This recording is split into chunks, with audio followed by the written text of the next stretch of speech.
Welcome to the Stress Less Live More podcast. I'm Baz. And I'm Loz. And today we are talking about when the strong one needs help. And this is all about a podcast about letting go. Because today we're not talking about burnout.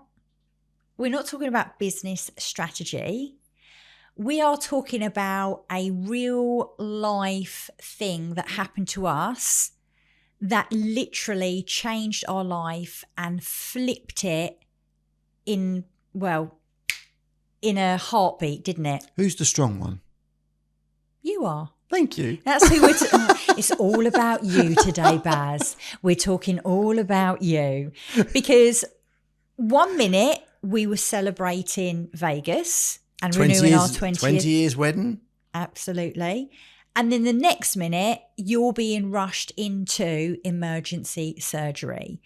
And today we're going to talk about that. Roll. But in true Loz and Baz style, we want to share our experience, but we also want to share our lessons, the things that we learned, the stuff that kept us going.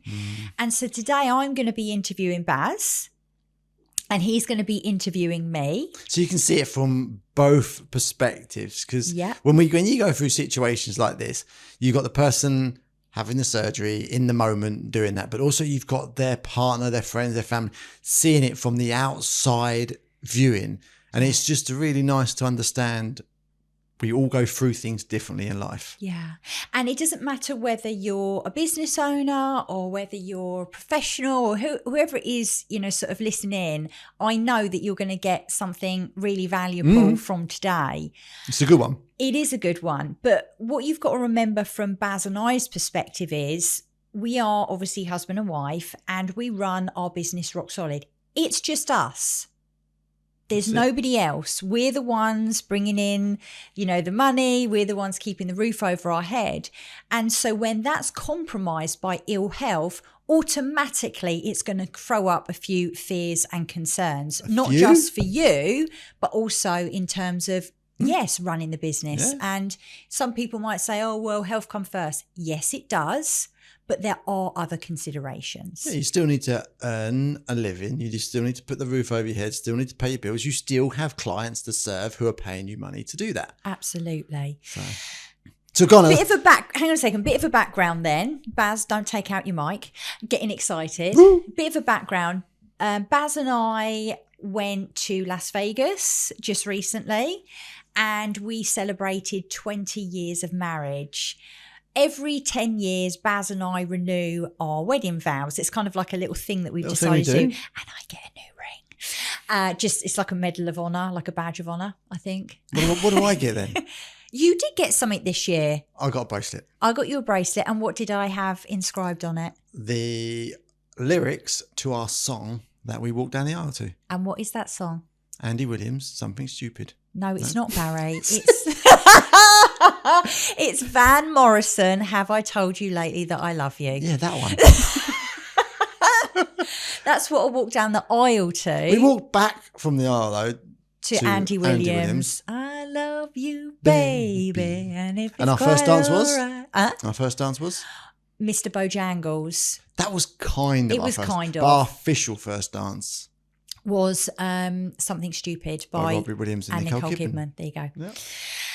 And anyway, we decided to go to Las Vegas for this one. We've been planning this for 10 years because our first 10 year was in the Maldives. Yep. And then this one was Las Vegas. And we went dressed as Wonder Woman and Superman and we got remarried by Elvis. And we had such a great time, didn't we? It was amazing. It was good. I really wanted it to be tacky.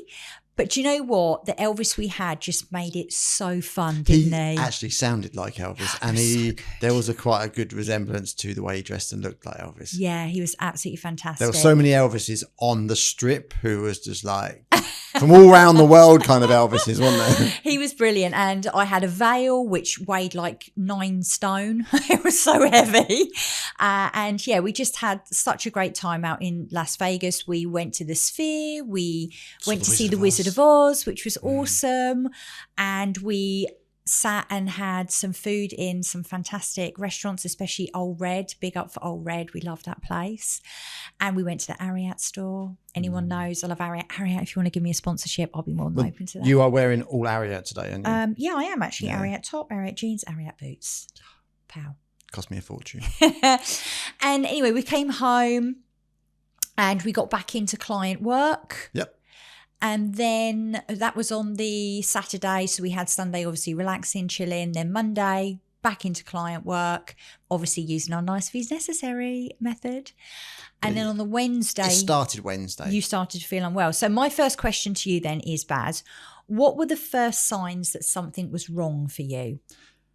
Initially, it was Wednesday afternoon. I sat on the beanbag in our front room, and I just felt like I had a bit of a flu coming on. Felt tired, had a bit of a scratchy throat, so I was down in the vitamin C, and all of a sudden, I found myself asleep on the sofa, and that's never me. I'm not one for just sitting down and falling asleep. I have to go to bed and actually prepare myself for sleep. So this was me falling asleep on the sofa. Loz cancelled my clients that evening because I was just like Sparko. And then the next day I got up. What we call pulled rank. Being a wife, being a good wife, like I say, looked after me then. Got up next day, went back to work, felt fine in the morning. And then I sat on one of the benches in the gym and I was going through some stretches with some of the clients and I couldn't lift my right leg onto the bench. I was getting a lot of pain in my hip and going up into my abdomen area, just lifting it up.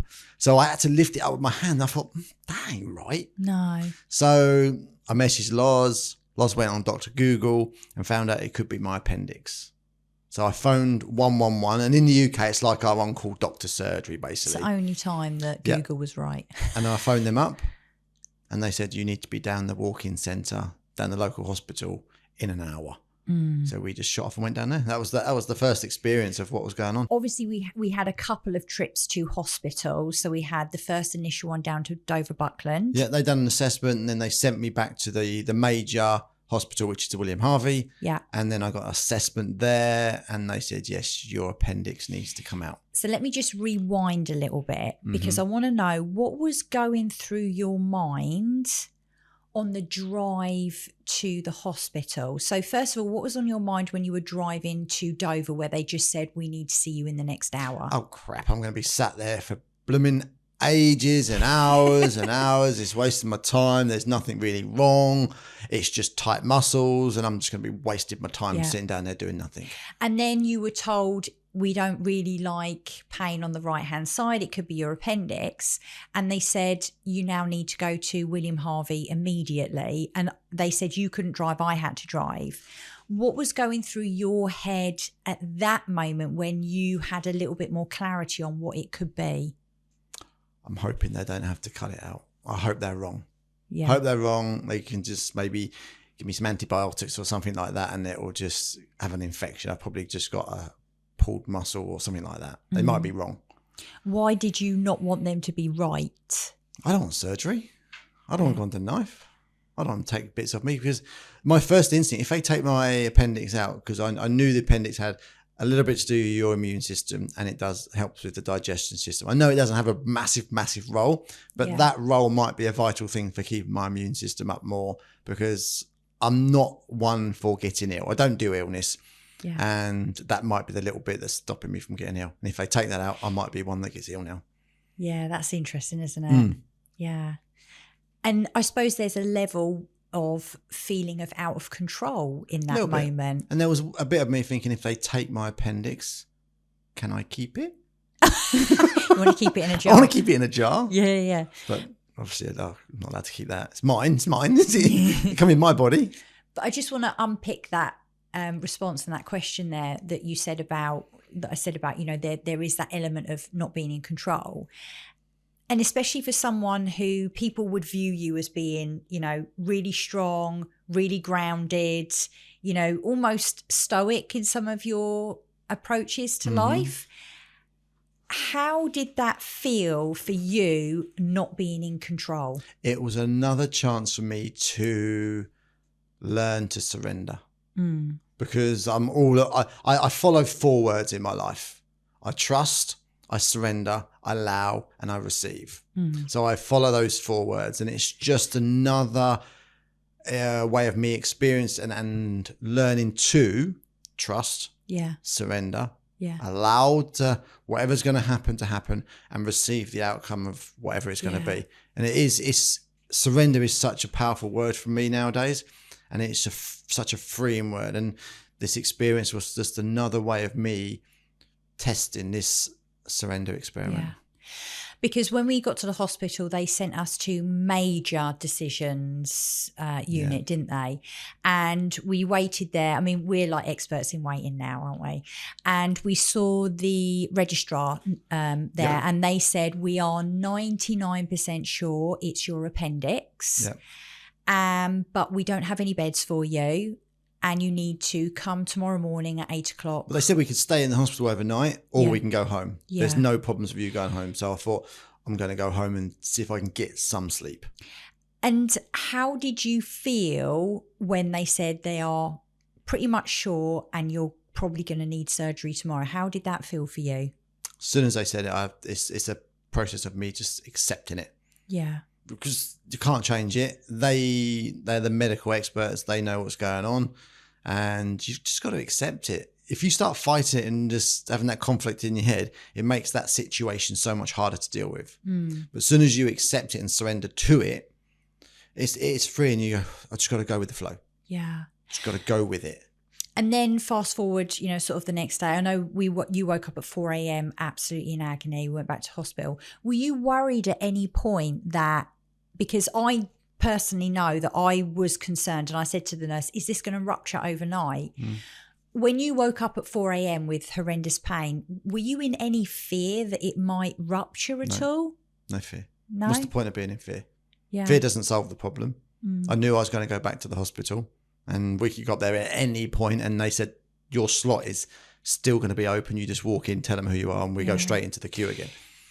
I'm interested in that mindset, because I think you'd agree that most people would allow their mind to start going, going down crazy. The rabbit hole and thinking what ifs. But sometimes when something is so serious, I don't know about you, but I think we often see it as black and white, and it's this or it's that. And I wonder whether you got to that point, to the point of like, this is serious, this is the only thing that can happen. What's the point of worrying? What's the point of being in that fear state? Because it doesn't solve it. And it does take practice to do it. And I've been practicing it for many, many years. But it's literally, this is the situation. I've got pain here. I can't hardly walk. I'm bent over like a 90-year-old man. Yeah. But I'm going to a place where they're going to help me out. They're going to hopefully fix me and sort me out. Yeah. What else can I do? Worrying doesn't solve it. And then when we went to the hospital, they did a scan on you, and then we were taken into this room, weren't we? I'm just trying to think now, yeah. Yeah, so I mean, I remember everything. So we were taken into this room, and 5 people came in. We went to the ward. Oh, yep, I got it. We had a scan, and then we went into the room, and there were 5 people in that room taking notes. All the consultants, the surgeons, and everyone were in the room. Yeah, and they told you to lay on the bed. But it hurt me. He did. Pushed on it. I was like, oh! And then they felt around my stomach, and they kept prodding and poking, and literally just underneath my ribs on my right hand side, he poked it, and I was sort of nearly at the roof. What was the pain like? Oh, it was shooting pain. It was like someone sticking a knife in you, and it was just it? Oh, and like you cannot stop, but you flinch. Yeah. And that kind of consistent pain, it wears you down, doesn't it? One thing is interesting. They always push it twice, don't they? Yeah, well, push it once, you get that hurts, and they go, just to make sure. Yeah, it's a bit like you have a bruise, and you give me a jab in the side of the bruise. And then obviously it was confirmed and you went down for surgery. What were your thoughts as you were gowning up and going down for surgery? Can they see me arse in this? Really? That was your only thought? Yeah, so you get a dressing gown with your bum hanging out the back, don't you? Yeah. And they give you a bit. But it was just like, I don't know really. It's a weird. I was just having a conversation with the anaesthetist going down there. She was really nice, explaining everything, what was going on. But they don't tell you a great deal. They said, we got 3 options. Keyhole surgery, it goes well, you're out the next day. Yep. Second option is we do the keyhole surgery. Don't know what we find in there. There's a bit of a mess in there. We have to put a drain in you. We keep you in for a little bit longer. Then you go home. Yeah. Third option is we go in keyhole. It's just a whole world of crap going on in there. We have to cut you open, do the surgery. You'll have a couple of days in hospital. And that's when I woke up the next morning. Yeah, tell us about that. So you woke up the next morning. And up till then, everyone's been really, really nice, kind and caring and stuff like that. I woke up in the morning. I got a wiggle on my arm by the nurse saying, you need to get out of bed because you've been laying down too long. Lazy boy. You need to go to the toilet. And I was like, I could not, I had no purchase in my arms, no strength in my arms. My abs weren't working because they cut through them and I couldn't get out of bed. And she goes, roll on your side and do it. And she would not give me a helping hand to get out of bed. And I was just like, this is crazy. So I swung my legs over the side of the bed. That helped momentum to get me up. And I was just got out. And I went to walk to the loo. And that's when I got pulled back. Yeah. I was tethered to the bed because they put a drain in.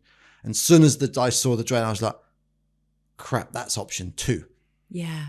They put a drain in. So there must have been complications through the surgery. Mm. And then she untangled me, went to the toilet, blah, blah, blah, and come back to bed. But there was so much pain in after the operation. Yeah, still. Because everyone knows you're a very physical guy. You love your training. I swear you came out of the womb, with dumbbells in your arms. You love to move. You can't sit down.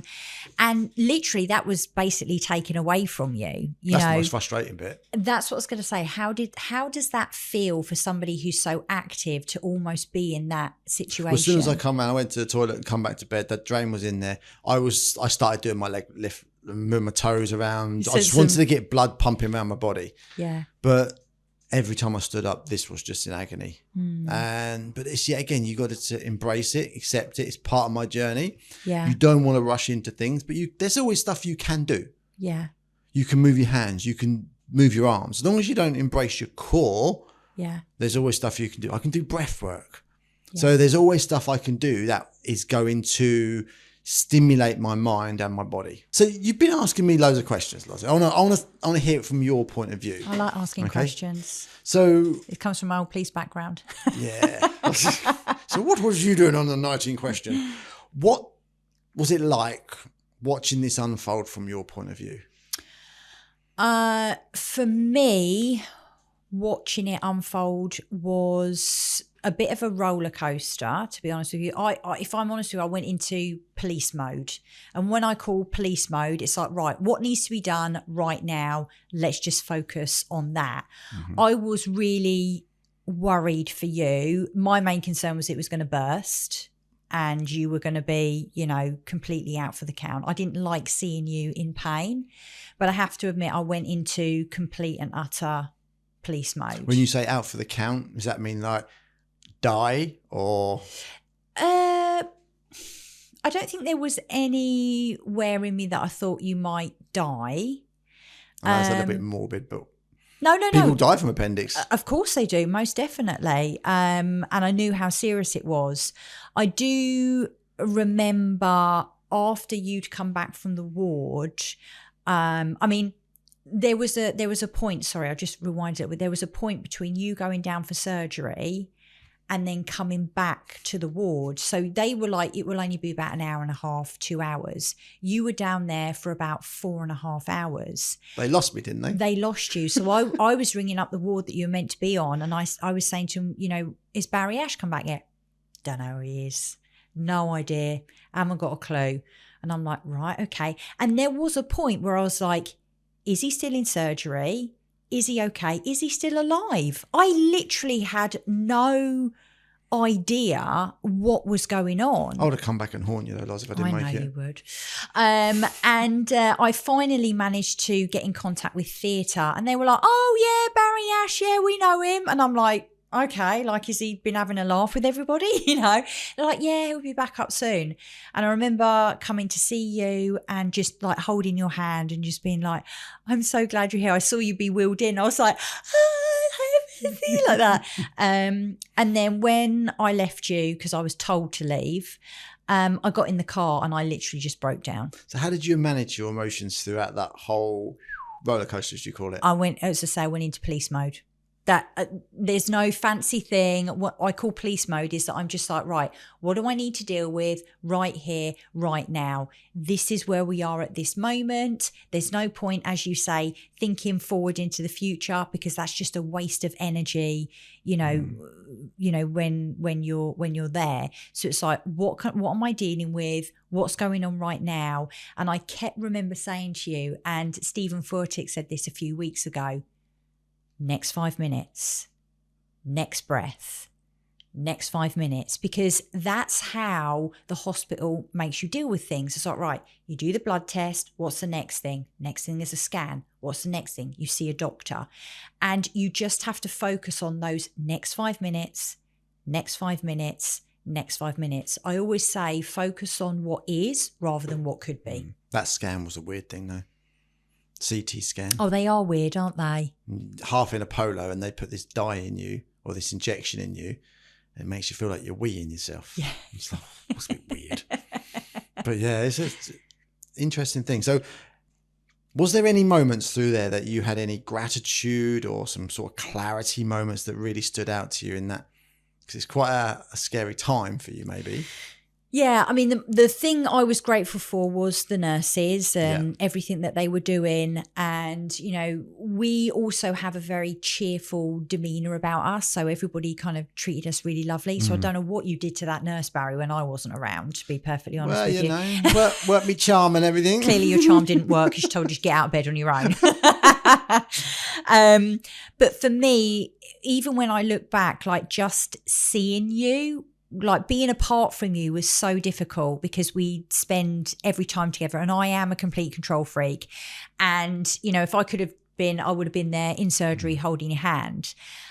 So for me, it was very much just, focusing on that gratitude of you being back and seeing you and knowing that you were all okay. So here's the thing. You talk a lot about, I'm a control freak, I'm in control. I talk about, I surrender to what's going on. So what would you say the difference is between being in control and surrendering in your I mean, if we were going to get down to it, I really had to just lean into faith and just ask that, please protect Barry. Please look after him. Please bring him back to me. Give me strength to be able to get through this. And without faith, I would not have got through this. So I'm going to put inverted collars, easily. It's been a challenge because those thoughts come in, they start worrying. But then for me, I just have to lean into that faith part and just ask for that kind of protection. Because a lot of people think, oh, if I surrender to it, that's me being weak. But for me, surrender is about letting go. And you're still in control, but it's like that weight lifted off my shoulders, because we've got to go through this transition of what we call life anyway. And it's planned out. And whatever comes in, I'm just going to accept it in. I'm going to say, right, that's my next challenge. That's my next task. That's my next thing to do. And you just got to accept it, surrender to it. But it's that surrender. It's just like, weight's lifted off my shoulders. I'm going to go and do it anyway. And I think sometimes when we're in control, if you're getting more and more stressed, it means that we are clinging on too tight. And when you cling on too tight to something, control the controllables, manage the manageables. Yeah, most definitely. And the other thing that was really important that we just spoke about was faith and presence. Yeah. And it's being present in that present moment. So even when I come to see you the next day, although you're in hospital, I was so grateful and present in that moment. Like, it was just so nice just to sit with you while you dozed, and then I also dozed. I finally got a comfy chair to sit in rather than sitting on a plastic chair for like 18 hours. And as I say, gratitude in the chaos of everything. It's finding the gratitude, like thanking the nurses. Thank you so much. But even just thinking about, oh my gosh, this bed, this hospital bed. Thank you so much for that hospital bed. Thank you for the IV and the drip, and who even invented that? Like, having real gratitude. There's always something we can be grateful for in the most traumatic things. And I know you might push back on that and think that's impossible, but there's always something, even if it's 0.1%. And that opens up a bit of light to come in.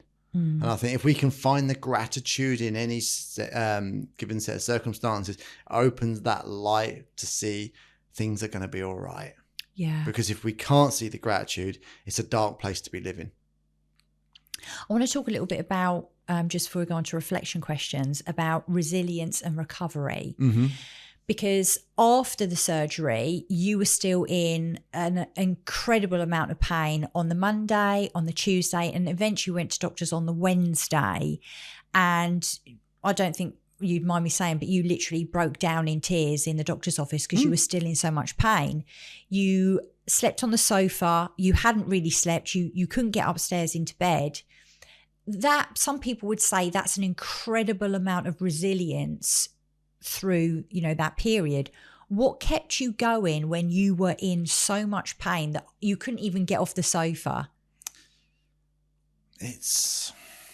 Have I stumped you there? No, I'm just thinking about it to see if I can explain it properly. It's literally, you take it minute by minute. Mm-hmm. I wasn't thinking about the afternoon. I wasn't thinking about tomorrow or the next day. I was just thinking about what am I doing now? And I did some meditation and I went in myself, and I wanted my body to heal inside. So you just go inwards and mentally get my body to heal, get these scars to heal up. And literally within a couple of days, they were solid. Like I could rub them around and wash them properly, and the skin was all knitted together. And I think that's just having that positive mental attitude. Yeah. You've got to find that positive mental attitude in any given set of circumstances you're in. Yeah. On the sofa, can't move, 9 out of 10 in pain. What can I find the positive in this? Yeah. And in these moments, we really do grow as human beings. 100%. If you allow yourself to grow as a human being. I've had lots of surgeries. Like, I've had both my knees done, both my shoulders done, and now I've had my appendix done. I think with this one, though, it's because it came out of the blue. Yeah. That was so... Well, my first knee operation was out of the blue, but I had a crash on a motorbike. And absolutely. It smashed my knee up. But this was what was going on here? Yeah. What would you say to somebody who is holding on to things too tightly, like trying to control their lives? Surrender to life.